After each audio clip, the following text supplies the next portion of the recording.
বাবা। না আমার বাবা। ঠিক আছে তোমরা দুজন ঝগড়া করো না, তোমরা দুজনেই আমাকে বাবা বলতে পারো। না বাবা, তোমাকে ডিসাইড করতে হবে। বাবা তুমি একে বলে দাও না যে তুমি আমার বাবা। চুজ বাবা, ও না আমি।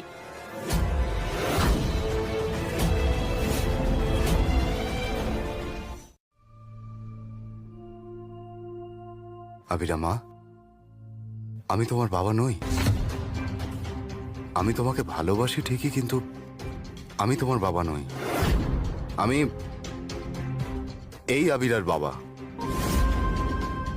এসব কথা বলতে আমার এতটা কষ্ট হচ্ছে কেন? এমন মনে হচ্ছে যেন আমি নিজের মেয়েকেই এইসব বলছি। এটা কেমন অনুভূতি?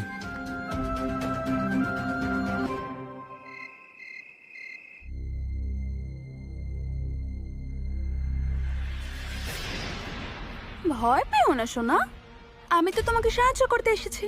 তুমি তো সকালে বলেছিলে না যে তুমি তোমার মায়ের কাছে যেতে চাও? তুমি সত্যি আমাকে আমার মায়ের কাছে নিয়ে যেতে পারবে? অফকোর্স বাবা। তো বলো না, আমি আমার মায়ের কাছে কি করে যেতে পারবো? একটু কষ্ট হবে, চলবে তো?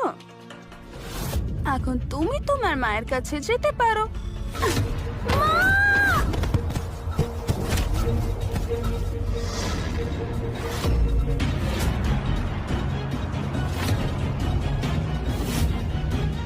বাবা তুমি ঠিক আছো তো? হ্যাঁ আমি ঠিক আছে, কিন্তু একটু ব্যথা হচ্ছে।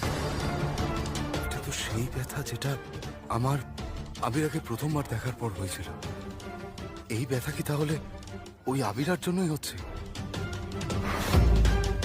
আবিরা,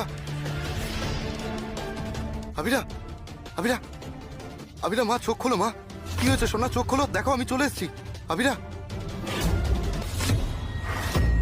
I think Varun she is dead.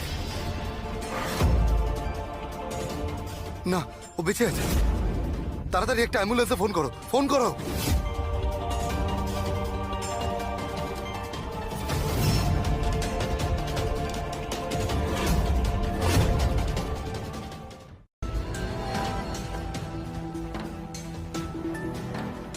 Tushita, Tushita, তোমার জ্ঞান ফিরেছে।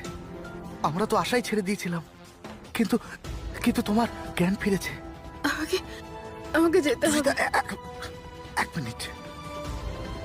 তুমি কোথাও যাবে না, শুধু বিশ্রাম করবে, ব্যাস। কিন্তু তুমি বুঝতে পারছো না, ওই আবিরা আবিরা আমাকে আওয়াজ দিচ্ছিল। তো তুমি ওর আওয়াজ শুনলে? আমাকে ওর কাছে যেতে হবে, আমাকে ওর কাছে। তুষিতা, তুষিতা, তুষিতা,